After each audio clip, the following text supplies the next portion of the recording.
Okay, so hopefully everybody is able to see this PowerPoint here, and I should still have access to the chat. It just isn't as readily available to me. So like I said, I will do my best to monitor that. But if I don't answer your question as we go, I will definitely answer them all towards the end. So tonight's training is entitled From Choice Boards to Speech Generating Devices, AAC 101. And like I said, I'm Julianne Trudeau, and I am the Director of Speech Services here at Bierman. Our objectives this evening, and again, I really just want to appreciate and express how grateful I am that you were able to join me this evening. I have a 3.5-year-old of my own, so I know that weeknights are not the most easiest time to try to do something for yourself. So I appreciate all of you being here tonight. Some of the things that we're going to go over are to identify the different types of non-vocal communication, talk about some AAC best practices, AAC intervention, AAC myths, and then also identify the key research related to vocal language and the use of AAC. I am a big fan of GIFs or GIFs, however you pronounce it. So threw some of these in here just to give us a little bit of comic relief at the end of a day. So a few things here. What if I told you you don't have to start with PECs? We'll get into that a little bit more. I can't speak and I could really use some robust AAC, but this Dinkle Hopper will do. For any Stranger Things fans out there. Winona Ryder, master of the AAC. I'm not too young for AAC. In fact, I'd appreciate any help I can get, and my level of excitement when a student has their AAC device. So I keep mentioning AAC. What is it? So AAC is short for Augmentative and Alternative Communication. Augmentative obviously means to supplement, so that could include things that make communication easier, things that we use even as vocal communicators every day, texting, pointing, gesturing, writing. Alternative means instead of, so that would include things that completely replace verbal communication. So any type of communication device or an iPad. Who uses it? AAC is all of the tools that we use to communicate in addition to or instead of verbal speech. So most people use AAC every day, obviously, since text messaging has become so huge. That can be sometimes the main way that people communicate to one another. Some individuals cannot communicate verbally or have trouble being understood, so they may rely on AAC to assist them. People with disabilities, including autism, Down syndrome, or cerebral palsy, often benefit from AAC. There are 3 main types of AAC. So the first one is no tech, which obviously requires zero technology, no extra equipment. That can include anything on your body. So pointing, gestures, facial expressions, body language, or sign language. So oftentimes, as an SLP, if we're working with a child who, is on the younger side and they're working on some of that early language, we may introduce some early sign language, things like help or more or all done. Eat is a big one. Those would all be included in the no tech. Then we move into low tech or light tech, you might have heard. Doesn't require a battery. So this could be a picture symbol book, so much like a picture exchange system or a PEC system that you may have seen your child use here at Bierman. Writing, and then alphabet boards. Alphabet boards you would more so see in the adult population. So if someone has had a stroke or maybe a brain injury and they're unable to vocally communicate, they may have that alphabet board and they can spell out what they want to say. And then we move into high tech. So this is any system that uses technology, obviously.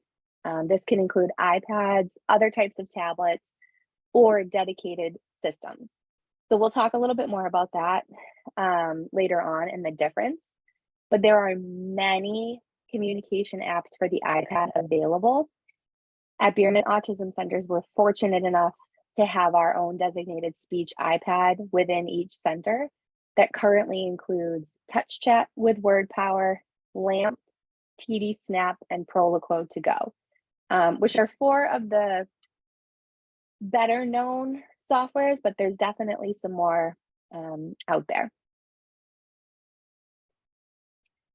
So as I was saying, high-tech options, we have these iPad apps, many more. You also have dedicated communication devices. So what happens when your child is recommended some type of high-tech device? Typically, there's a couple options.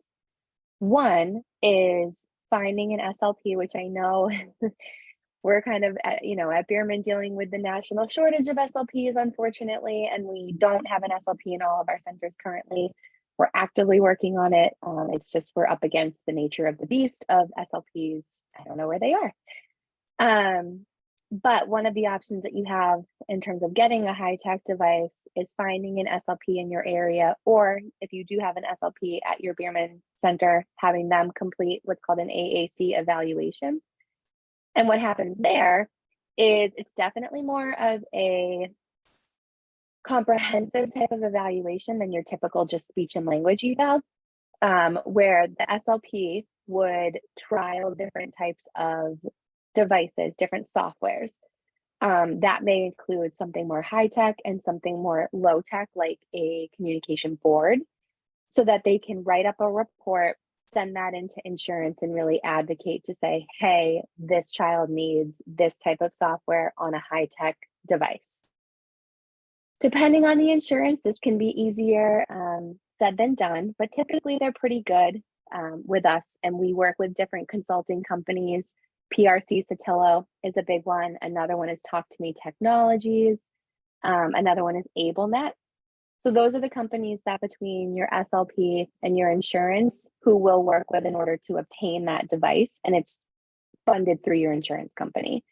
So you get the software, you get the device. Typically it's a very durable case. Sometimes it comes with its own speaker. Some of them come with little like flexible legs to use as a stand. So that's one option. The other option is obviously families are more than welcome to purchase their own software if they, have an extra iPad. Maybe the child already has an iPad. They purchase a refurbished one. That being said, it's not cheap. These software programs run anywhere from $200 to $250, maybe even $300. They do go on sale twice a year, typically in October, and then again in April or May for 50% off. So that is quite a savings if you choose to do that. Some families are like, you know what? I don't want to go through the insurance funded route. That can take a really long time. I want it right now. I have an iPad. I feel comfortable purchasing it. Always an option, never something we expect.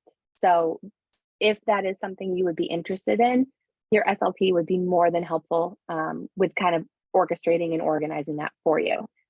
If your center does not currently have an SLP, please feel free to reach out to me. I have my contact info at the end of this presentation. Okay, so now we're going to talk about some AAC best practices. So they're going to include access, modeling, core vocabulary, and communication opportunities. So first one is access. So obviously this just means, whatever type of AAC, whether it's no tech, low tech, high tech, that is recommended for your child, we want to make sure it's there. If it's not there, they can't use it. And essentially this is their words. This is how they're going to communicate. So just as we wouldn't expect an infant to learn how to talk if we only spoke to them for 1 hour a day, AAC users are the same way. If, someone gets a device and it stays in their backpack all day, it's not doing anything for them. It's not giving them any of that language input that they need in order to build that vocabulary. They need consistent access to their communication systems in order to become familiar enough to learn the system and use it. Modeling. So Yoda, I love this meme here. Model for me on my AAC, you must. we need to expose our AAC users to language the same way as babies learning to talk. So when we have that infant, they might not be making any sounds, and here we are in their face, making all these like facial expressions, all these sounds, and we're not expecting them to say anything back. If they do, A, it's adorable, and B, we're super excited, but we're not expecting that. So we kind of want to approach using AAC with our kiddos the same way. You know, we're introducing this system to them that's brand new. They might not have the receptive vocabulary to understand, like, oh, that's pizza. You know, I've heard the word pizza before. I think I like pizza, but I don't know, you know, what that symbol means. And so they really need that time for their team to model that language for them so that they can learn it and are able to use it more independently. So when we find out that a child isn't developing verbal language in a typical way, we obviously want to expose them to language using a different modality. Hopefully this video is going to work here and it won't be too loud.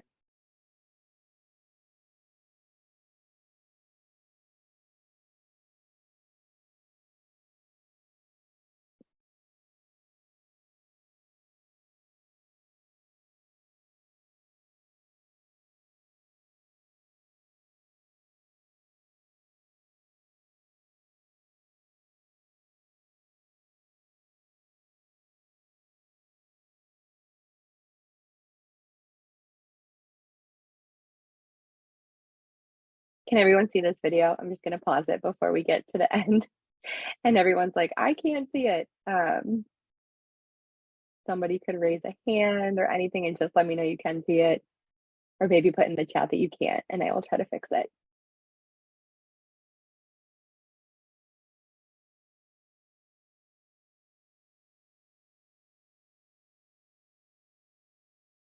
Okay, hopefully we're good. We're gonna keep going.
Okay, so I think you all were able to see that. Hopefully the volume wasn't too loud for you.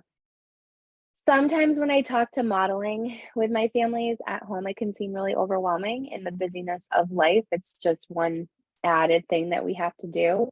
So what I'll recommend typically is trying to pick out some routine times, which, you know, on a random Wednesday, your routine may be all over the place, like fine.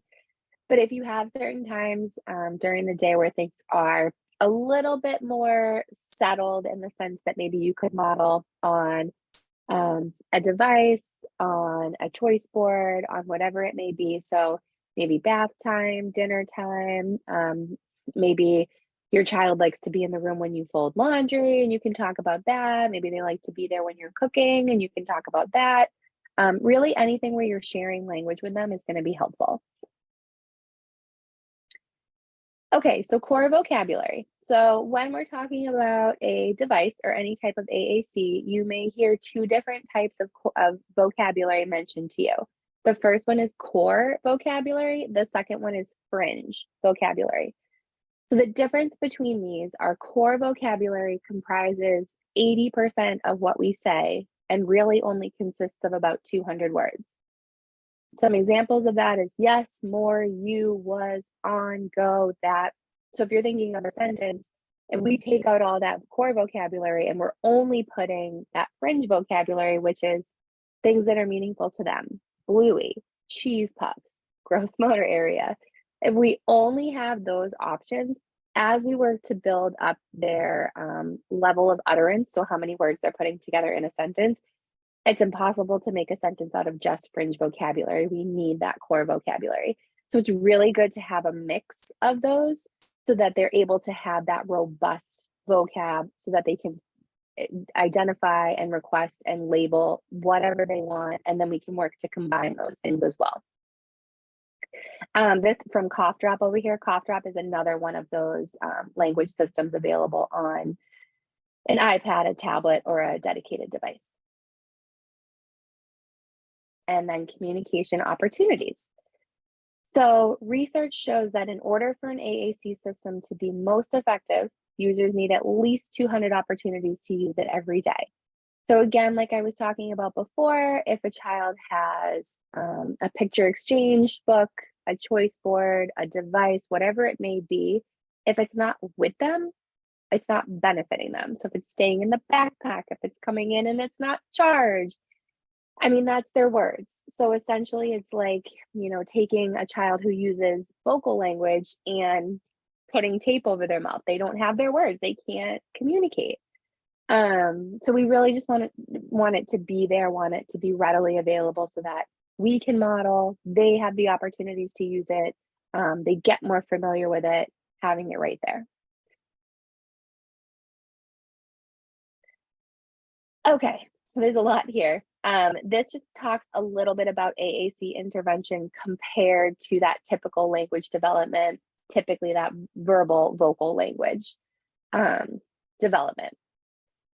When we're talking about AAC, definitely can feel overwhelming, unfamiliar, but the way that we, as speech pathologists, and also when we collaborate with our ABA team, the way that we want to implement using AAC is the same or very similar to how we would address typical language development. So it's just a different method of teaching that same type of communication development. So this just gives a few examples about what, you know, some of the differences, what it might look like between that typical language development and AAC. So again, kind of like I mentioned before, we're talking to babies, we're modeling language, we're interacting with them before we ever expect their first word. Same thing with AAC.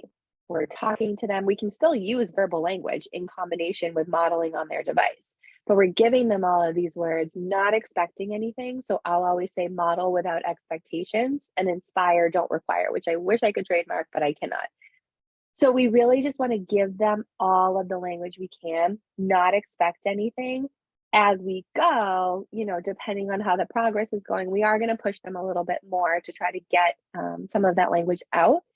But in the beginning, they're really just getting used to it. What is this? Why do I have this? What is the purpose of it? And then as they start to use it and they become more independent, they're most of the time, they're very motivated to continue that. In typical language development, young children learn to speak in single words before we expect them to use sentences. Same thing with AAC.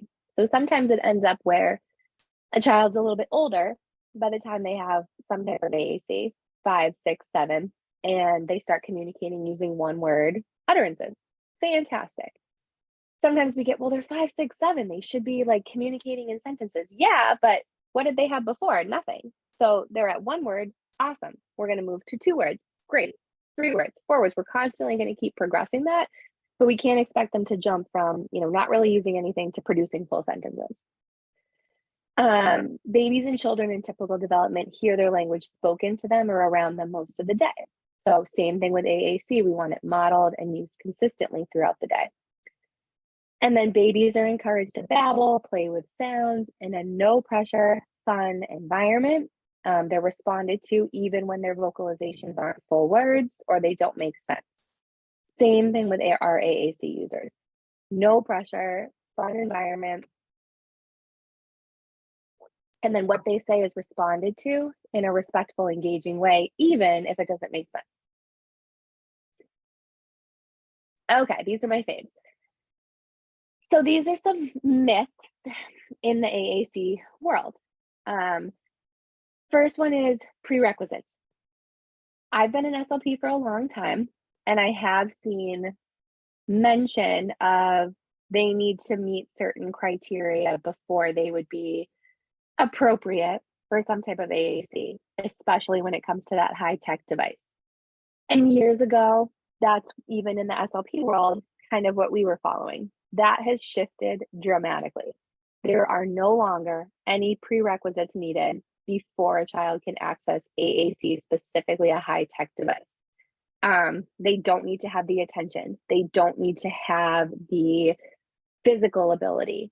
We can work around those things. Our kids today are so tech savvy, like way more tech savvy than I'll ever be. So sometimes we put this in front of them and it just changes their world. And maybe we've tried a picture exchange with them before and they're not really interested. It's too much for them. They might take an icon and they're just kind of like, whatever. We put this tech in front of them and it's life-changing. It opens up so many doors for them. So if you hear that myth, oh, well, they don't meet the prerequisites or we want to work on this before we introduce no. Nope. 2, 3, give them a device, give them some type of AAC, open up that door, and let them start to be able to communicate. This is probably my favorite one and the one that comes up most often when I am discussing AAC options with families. So the myth that using some type of AAC will negatively impact verbal language from expanding. Complete opposite.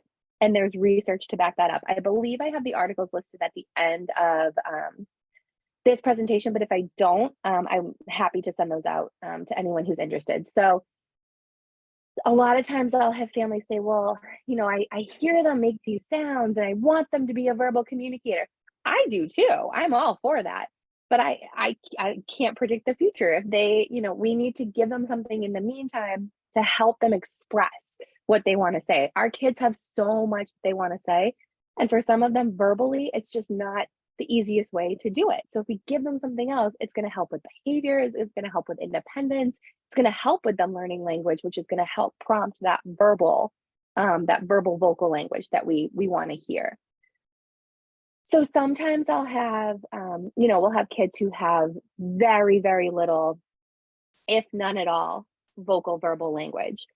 And we have a device put in front of them. We give them some type of AAC and we start to see them imitating different sounds or different words that they hear from the device.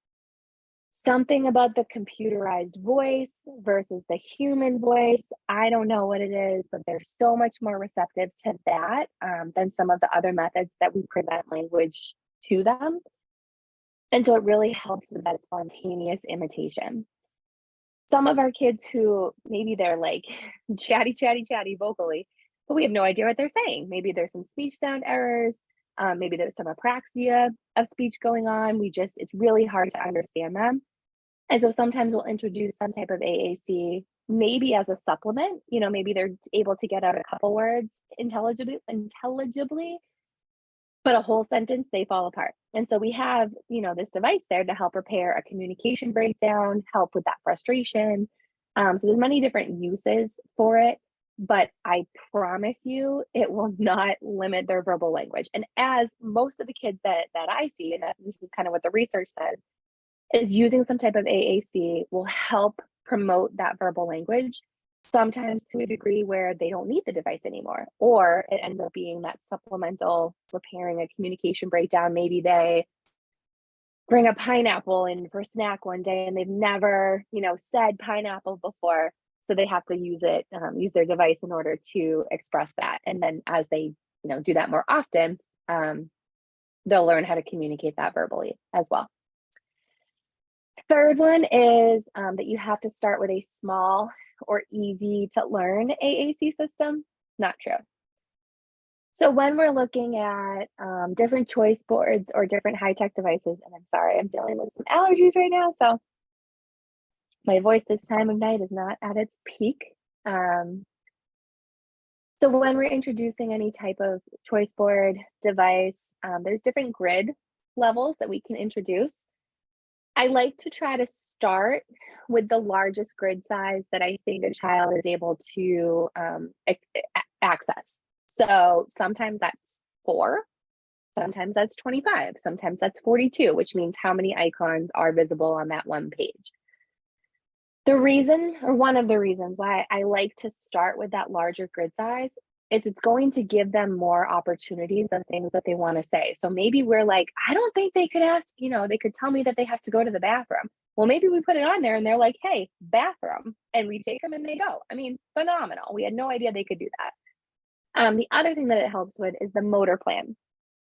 So if you think of on our own phones or our tablets, where we have all of our apps, and if you're anything like me, if an app gets moved, I'm automatically going to where it's always been, and it takes me a minute to be like, oh wait, it's down here now. That's that motor plan. So especially if we're using more of a high-tech device, I want to give more than less opportunities for them to communicate, so that, let's say, eat, excuse me, let's say eat is in the same spot. And that's a big, they're very food motivated. They know where eat is. They love to communicate that.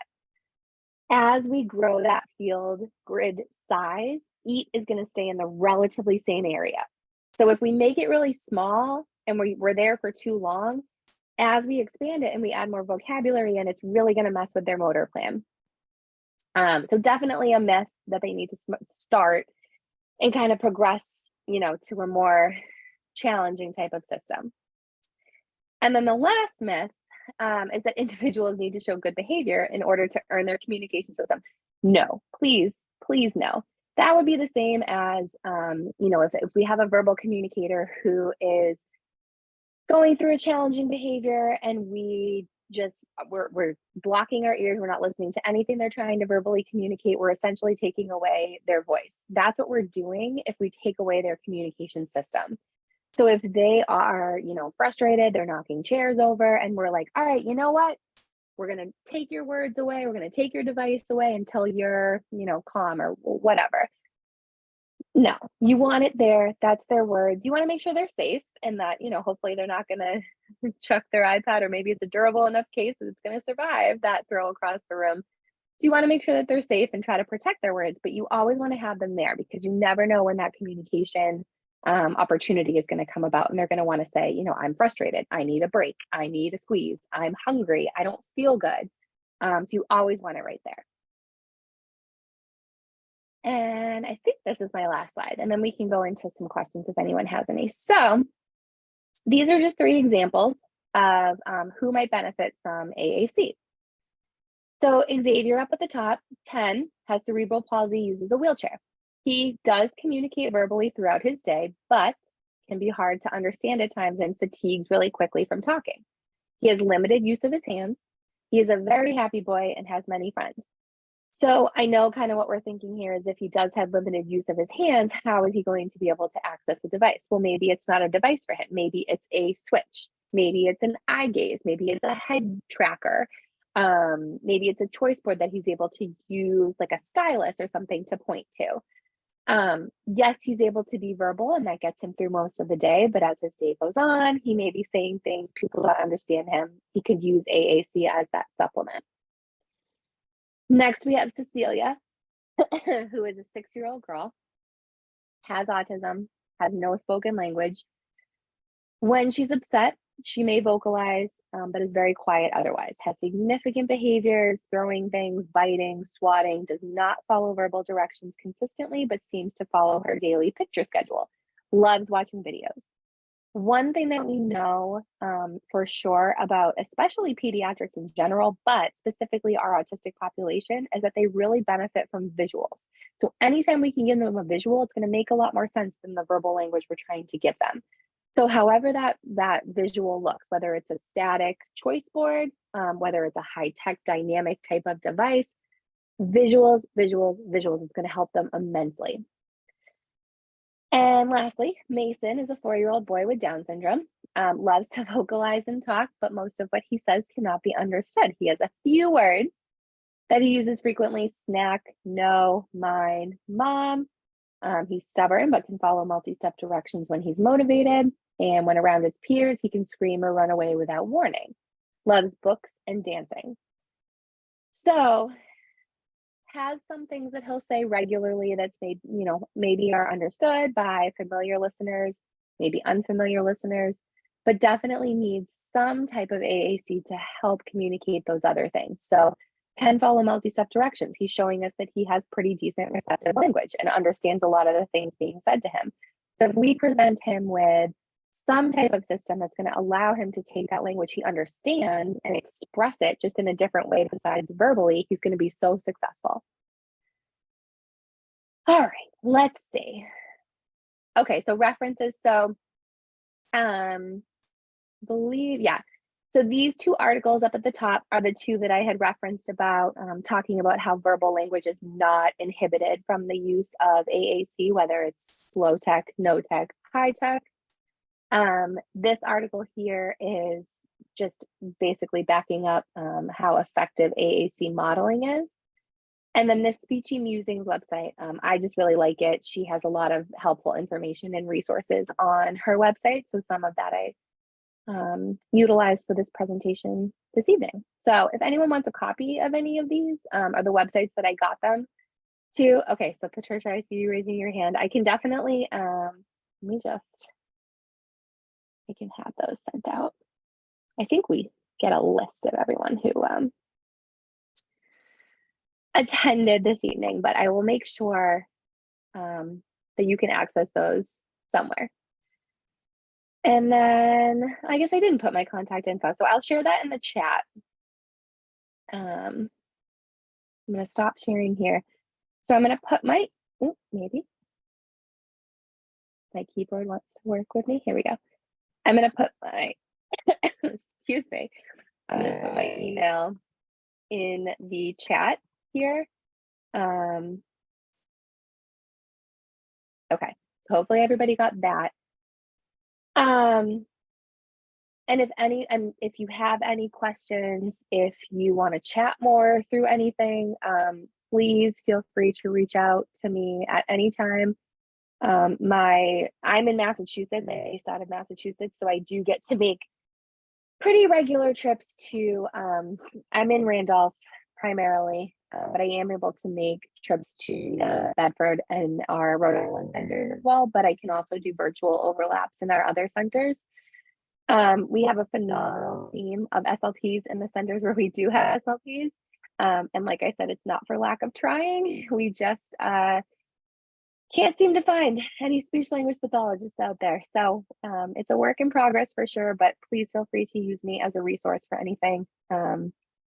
I am currently pregnant with my second, and I will be out on maternity leave after January for a little bit, but I'm kind of a workaholic, so I'm sure I'll be checking my email even then. I think that's all I had. So any questions, feel free to, there's a Q&A part down there. Feel free to enter it there. Feel free to enter it in the chat. If you can unmute yourself, which I don't know if you can, because I'm still not a Zoom pro, unfortunately. Try to unmute yourself if that works.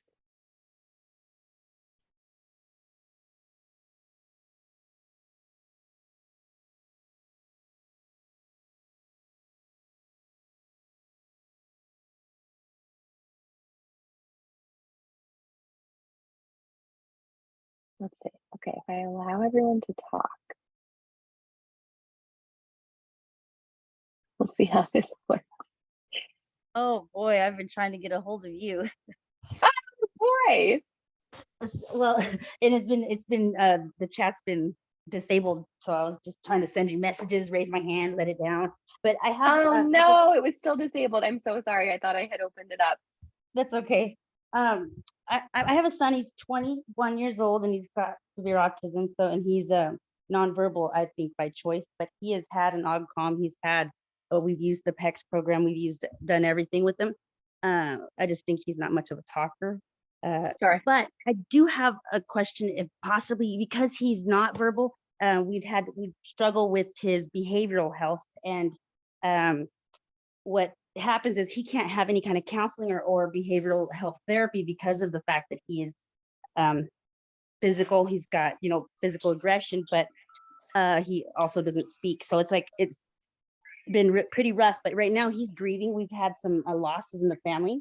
And I wanted to know, my question is in regards to any kind of, do you know of any counseling or anywhere where they might use that, where they just speak to him instead, or because he doesn't qualify for any kind of therapies because he doesn't communicate. And he broke his tablet. He broke it. It had a $600 program. The government paid for it, all this good stuff. And I had a military case for him. He broke it. So it's been a struggle getting another one because we have to go through different loops now. And they won't pay for it. I just got a prescription or a script for it from his behavioral health doctor. So I mean, I'm working on it and trying to get it approved. But sure. Do you happen to know of any counseling or therapies for people that are nonverbal? That breaks my heart, first of all. Where are you located? What state? Arizona. Arizona. Okay. I do not, off the top of my head, know of anyone in that area, but I'm gonna take down, I already took down your name to send you those. Let me look into that and see. I know we have some resources, more like community outreach, social work types of resources that I could reach out to and see if they have any connections in that area, because I mean, there's got to be somebody, it's not. Because I'm thinking people that are mute, there's people that are mute and it's not just, and they should get some kind of counseling, or I don't know what to do. I mean, I'm to the point where I know he's understanding, because the other day I told him, I said, Gabriel, I want you to go to the kitchen and get me an ice cold glass of water. Now that was 3 directions: ice, cold, glass of water. So he did exactly that. So I know the level of comprehension he's got going on, and but I mean, he's just, I don't know. Is he able to, like, could he would he participate in any like texting or typing? Is he able to do any of that?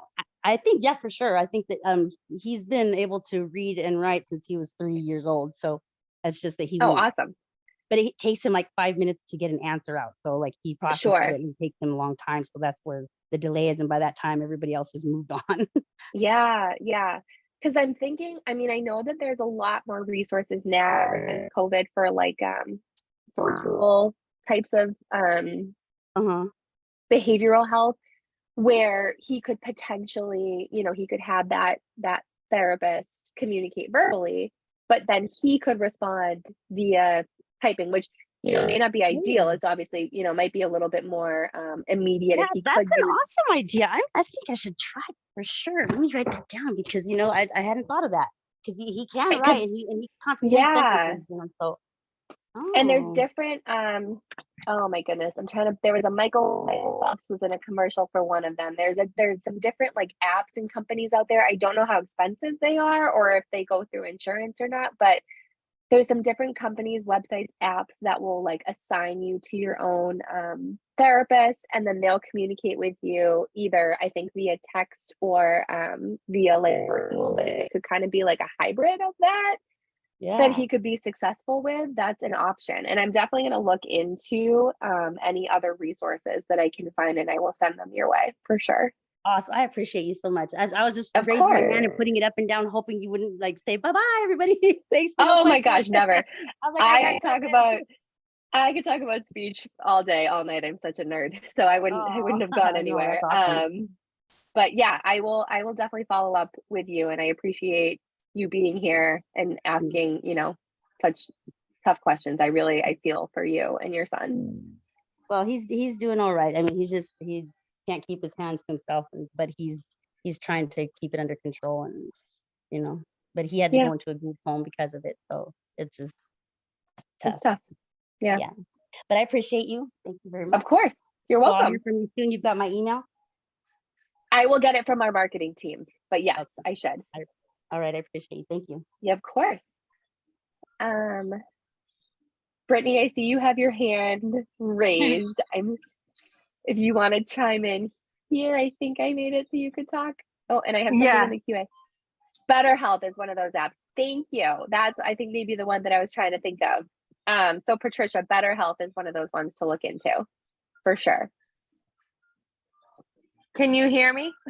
I can hear you. This is good. I'm learning all these things about Zoom.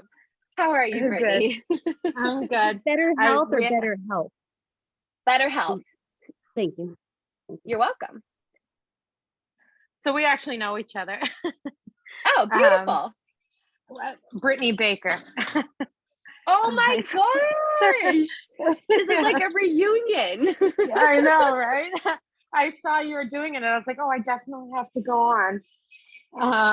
But yeah, I was just, thank you. You did an amazing job. Thank you. My son was just recently diagnosed with autism. He's going to be 2 on November 1st. Okay. So we've been struggling. I mean, he's a very happy kid for somebody, he's not really able to communicate very well. He doesn't talk yet. So, but they said that, they have hope that he'll talk. Obviously it's a concern for me because he doesn't have any words yet. But I guess you being a speech therapist and stuff, they told me that, speech therapy wasn't really necessary right now because he's in early intervention. But to me, I thought that was kind of weird. And so we just signed him up and got everything approved to start ABA. And awesome. She disagreed. And she said that she thinks a speech therapist would be a good idea. Yes. So, I mean, obviously that's kind of a question of mine why, early intervention would say no. Yeah. Because she said it's kind of like they're doing the same thing. Yeah, that's a great question. And unfortunately, I've seen it from so many providers. It's that like wait and see game. And I'm like, no, if you have the services available to you, why would you not take advantage of that? It's so much better to get it started young rather than waiting for too long. Habits develop. It's very frustrating as a clinician to hear that. It's heartbreaking. So I'm glad that you found an ABA clinician who was on team early intervention, because that's great. The thing about early intervention, especially in Massachusetts, is it's definitely interdisciplinary. So what happens, or intradisciplinary, so what happens is, yes, they qualify for speech, but they may not actually have a speech language pathologist on staff to work with that child. So sometimes you get a developmental specialist to come work on speech and language. Sometimes you get an occupational therapist or a physical therapist to come work on speech and language, which is not ideal. I mean, yes, they have the experience with the pediatric, the birth to 3 population, but you really want to get a speech language pathologist in there ASAP. Yeah, because that's what the ABA therapist was like. Maybe I think it's just because they're short staffed and they didn't have anyone, so they were probably just saying, "No, we don't need to." Yeah, and some ABA centers, like that's where I feel very fortunate to work for Bierman, because we're able to offer in-house, so it's not something additional, that families have to add on after a long day. And ABA and wait lists right now are literally insane. So if this ABA center that you're working with, if they have speech and you can coordinate that with them, I would highly recommend that. If not, I would look into some type of outpatient or private practice, or if you are near a Bierman and you want to look more into us having that center-based type of service, that's more, I think, what would really help you and your son at this point versus going the early intervention route? Yeah, they mean they was so the ABA person, she was really great, but she's basically said that like he's not going to really talk until, because he doesn't really make connections with things. So like if I say, you know, get your sippy cup, he doesn't know what that word means, but if I show it to him, he's like, yeah, I want that, you know. So he doesn't really connect the words with the object. So there, she was like, he's not going to talk until he starts making connections with what the words mean. Yep. But at the same time, I think so working with ABA is going to help a ton, because they're going to be able to work on the communication piece, but also help with any of those behavioral pieces that are making it challenging for him to communicate. But I think if you can get an SLP on board as well, because even though like, so he, you know, he sees sippy cup and he's like, oh, I know what that is. I drink from that. I want that. I like that. So he's already got those skills where he's able to engage with you. And, you know, he may not be able to say sippy cup. He may not be able to point to sippy cup, but he knows what it is and he knows that he likes it and the function for it. So if you can, you know, have that SLP or the ABA clinic using more visuals, like getting him to that point where he's able to, maybe he points to it first, and then maybe he points to a picture, and then maybe he starts to vocally imitate it. I mean, there's so many different options, but I think if you had that collaboration between like the BCBA and the speech language pathologist, that would be your best bet. Because a lot of times that's what it is. It's like, you know, kids aren't communicating. And so we're like, oh, maybe they don't understand me. And a lot of the time, these kids, their receptive language is like off the charts. I mean, they understand everything that you're saying to them. They just don't have a way to communicate. And that's why they get so frustrated, which I totally understand. So if we can try to like give them an avenue to communicate, they're like, wow, this is great. And it like is a whole new world for them.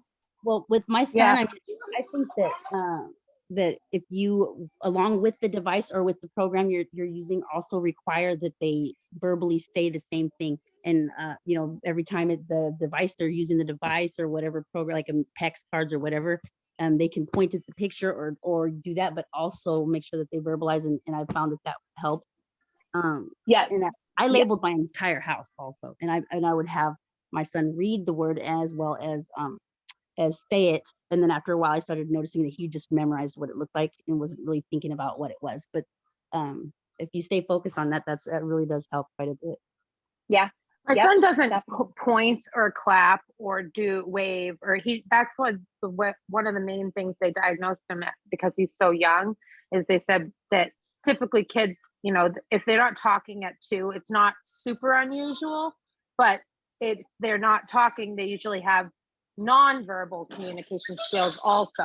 And he didn't have either. So he's not talking or using pointing, clapping, waving, anything hold like up that. his head and do all of that. He holds up his head and has met some milestones or Oh, I mean, yeah, he does a lot of things great, but he just doesn't communicate. That's his main thing. Like his motor skills are awesome. He does everything. You know, he's really smart, but he just has no communication. Well, for many years, we actually had to use and bribe my son a lot. So there was food involved. A lot of times his favorite foods are cars. He would be rewarded with that. So that's, I mean, another idea. And that's a lot of the times what, sorry, go ahead, Brittany. No, go ahead. A lot of times that's what you might see with ABA. They'll use like food as a motivator to help do different things. But I would say as an SLP, and this is what would, you know, if you did work with an SLP, this is kind of what they would start with, is you want to work on that motor imitation first, because the motor imitation is going to come before the verbal imitation. So like where your son isn't like clapping or waving or anything like that, that would be like the first kind of step to work on. So seeing if he can imitate different gross motor actions or different oral motor, like sticking out his tongue or something like that, and working on those things. And then as those things improve, you'll see more of that verbal imitation or attempting to imitate, you know, maybe sound effects or like a wee, you know, like those exclamatory types of words. And then that'll help them get to more of that verbal imitation piece as well. Yeah, that's what they're working on. They're working on the imitation a lot at like early intervention. That's what she mainly works on, is him imitating her. Yeah. which he doesn't really do very much of. So Yeah, early intervention can be tough. I think it's a great service, but I think it can be hard sometimes, you know, if it, especially if it's in home, and sometimes it's hard to get the child to really interact with you because it's their familiar environment, and so it can definitely be tricky. And a lot of early intervention companies are wonderful. It's just really hard to staff, and there's so many kids that need services, so that's where, you know, yes, they need speech, but there's no SLP on staff. And so that's where it's just a little challenging. So I would look for some outpatient or like places in your area that will, you know, accept insurance, and they can see him on that one-to-one level and really give him that direct speech that I think he'd really benefit from. yeah, no, I'd love that. I mean, he's going to be going with South Shore Autism Center for his ABA. I love them. I used to contact with them. Yeah, so I was met with them last week for his evaluation, and they were really wonderful. They are fantastic. They're really, really great. I wish they could offer speech and OT in-house like we do for Bierman, but they're a great organization. They're wonderful there. So he'll be in good hands. Yes, I'd love it if you would send me any for speech therapists around here. I mean, even you guys, Yes. I mean, I don't mind traveling, so. I know, unfortunately, we don't do it on like an outpatient basis. It's only for kids who like attend our center, but I will definitely reach out to you with some resources for Okay, sure. wonderful. Can I give you some advice? Can I give you some advice? Sure. You're early on in the whole process. So I wanted to tell you that, and because it's a new diagnosis, it's your baby's young, you know, and it's just the beginning of it. So it's a lifelong thing. But I wanted to tell you that your team is so very important for you, like your child's team. So from support coordinators or to teachers and staffing, it gets frustrating and you get defensive sometimes because all you're ever hearing really is negative about your baby. And then as they're growing, it's really kind of heart-wrenching for you. So I wanted to just tell you to just make sure you're kind of patient with your team, but stern, you know, don't let anybody walk all over you. Your child does have the right to a free and appropriate education. So if you feel at any time that there's not an appropriate education taking place, never hesitate to call for an advocate. But just the team is really, really very important, and that everybody's on the same page. So if you get like mean with them, or if you get frustrated and step out of, you know, bounds, it does not go well for you. So that's all. Yeah, no, that's one thing I've heard before, you know, from other people, but I've since the beginning I've noticed it pretty young with, you know, symptoms of it and everything. So high turnover in this industry, in the industry. People don't stay in that employment very long, I've noticed. So it's hard. Well, I just, for me, I feel like the more help and the more advice and the more input I get, the better. You know, it's only going to help him, not hurt him. So, you know, I'm open to hearing anything from anyone because I don't really know very much. So, you know, I'm new to this like myself, you're doing all the good stuff and you're on it, you know, and that's what I did with my son. He started his full career at 3 years old, and he's still in it. So yeah, it's a pretty good. Well, I'm appreciative for any feedback from anyone and any resources I can get. So I'll put my email in the chat if you ever want to contact. Well, I can't. It's disabled again. I don't know how to. I thought I enabled it. I'm so sorry. I don't. It says everyone, so I don't know what else to do for that. Panelists. That's okay. With, wait! I think I did it. You did it. There we go, guys. 8:28, and we're making progress. Look at us. Okay, I have a question here in the Q&A. Rhea, I hope I'm pronouncing Rhea, I hope I'm pronouncing your name right. I'm so sorry. So my son is 3 and he's autistic, mixed receptive expressive language disorder, currently using touch chat, which I love. So I'm really excited about that. Just plays with a ton with his AAC, does use it functionally at times, and we try to model it, but he does like to play and get distracted sometimes. See this a ton. My question for you is, has he had it for a while, or is it still pretty new to him? He's had it for, I don't know if you can hear me. He's had it for, we're on a trial right now. Okay. And we have about another month to use it. So we've been using it with his SLP here at home. We've been using it with his SLP at school.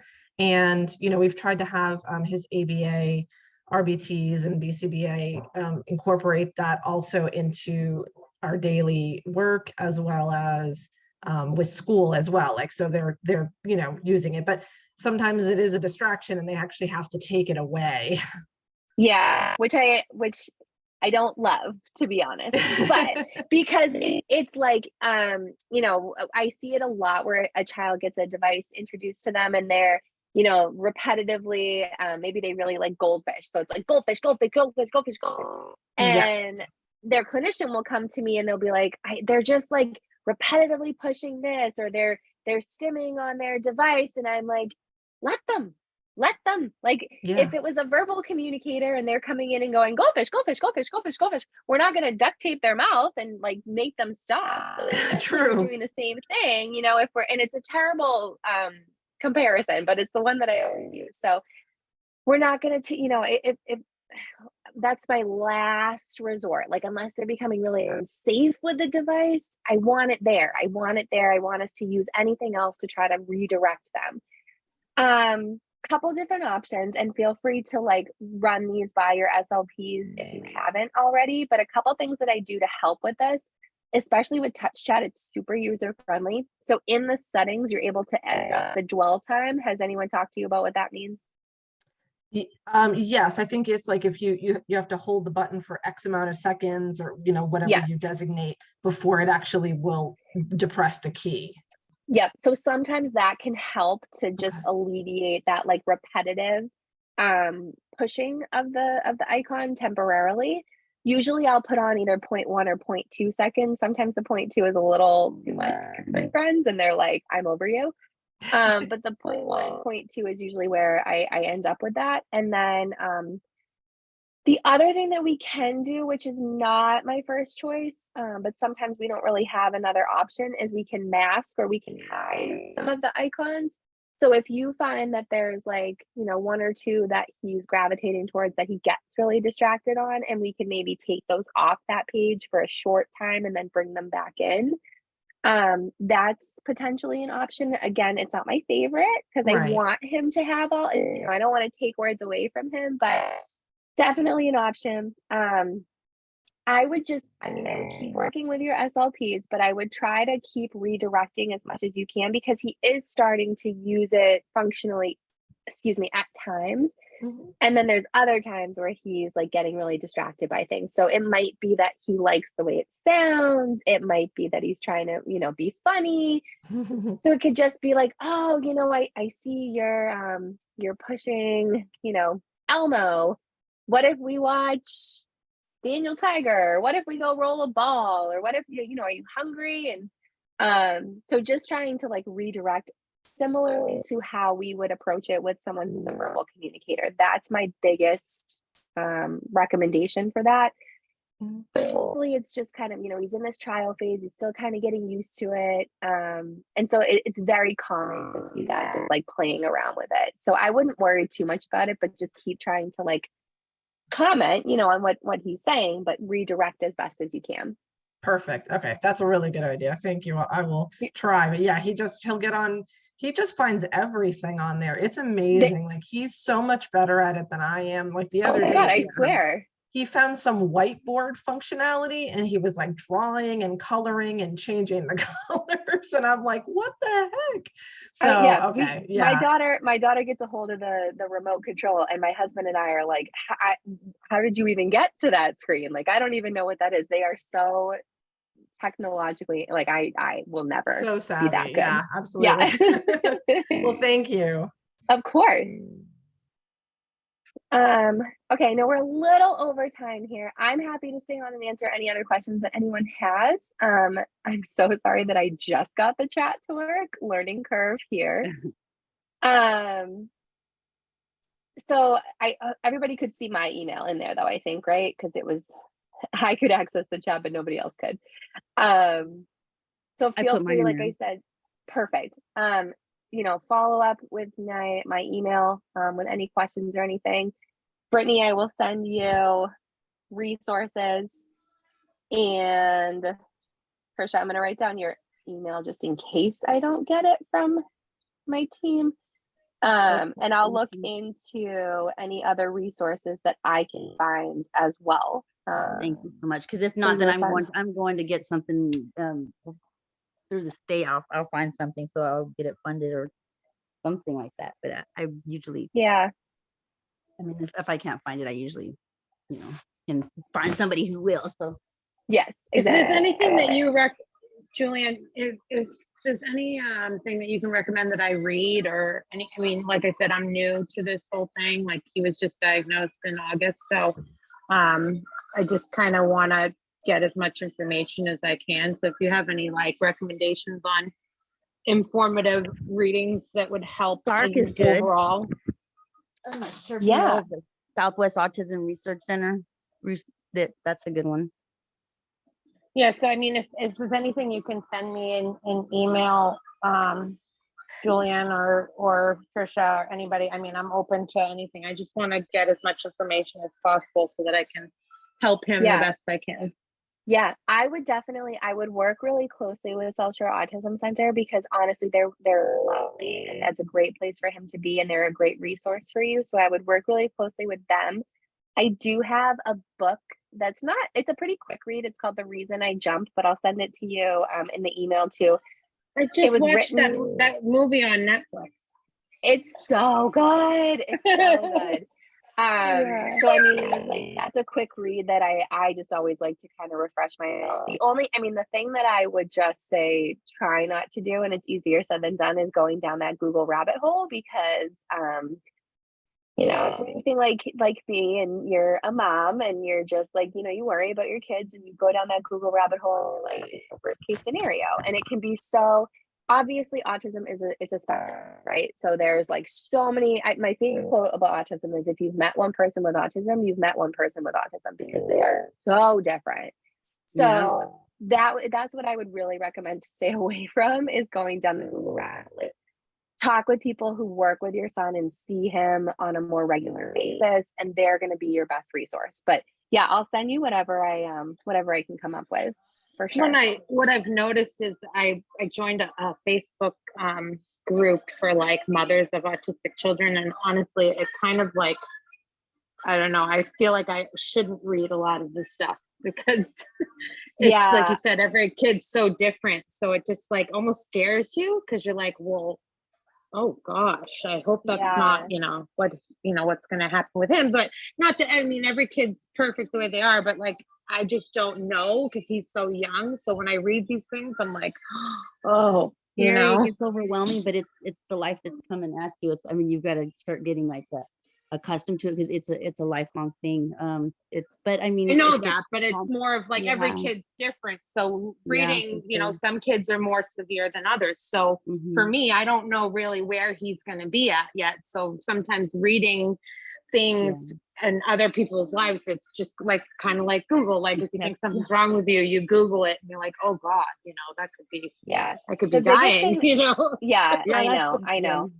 And I feel like that's any social media group these days. I mean, it's just like some of them are really awful. And even from an ABA standpoint, I mean, some groups that you find completely bash ABA. And I get that because past ABA, and adults who are autistic now have a lot of strong feelings towards ABA. And I understand that because ABA 10, 20 years ago was a lot different than ABA is today. And I'm fortunate that I've always really had really positive experiences with ABA, but I know that's not everybody's story. So I would just try to take it for like, try with like, where is my son now? Like, I'm going to meet him where he's at, and I want to make him the best, most successful person that he can be. So trying not to think too far into the future, which again, as a mom is easier said than done. But meeting him where he is, working really closely with your team and advocating, which I know like both you and Trisha had mentioned, like you are your child's greatest advocate. You know them better than anybody else ever will. And so so really like be that voice and that presence and just make sure they're getting everything that they need and they're in the right environments.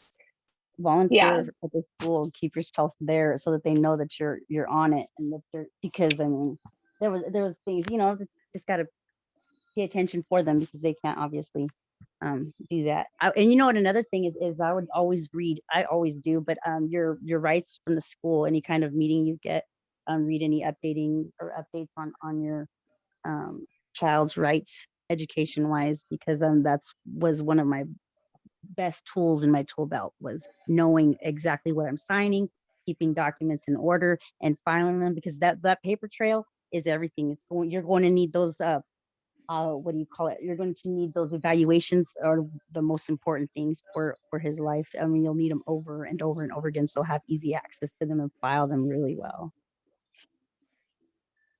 Well, I appreciate Awesome. your advice. Thank you. All right. Well, I think that just about wraps it up here. I did write down all 3 of your emails just in case. I'm sure my marketing team has them, but just in case. So I will follow up, and like I said before, please feel free to reach out to me via email. I'm happy to help. I love being an SLP. I love working with my autistic friends. I want to help anybody who is in need. So please feel free to reach out to me at any time, and I'm happy to assist in whatever way I can. And I want to really thank you guys for coming, because I know Wednesday nights, not ideal. So I really appreciate you guys for taking the time. Thank you for doing it. Really helpful. Yeah, thank you so much.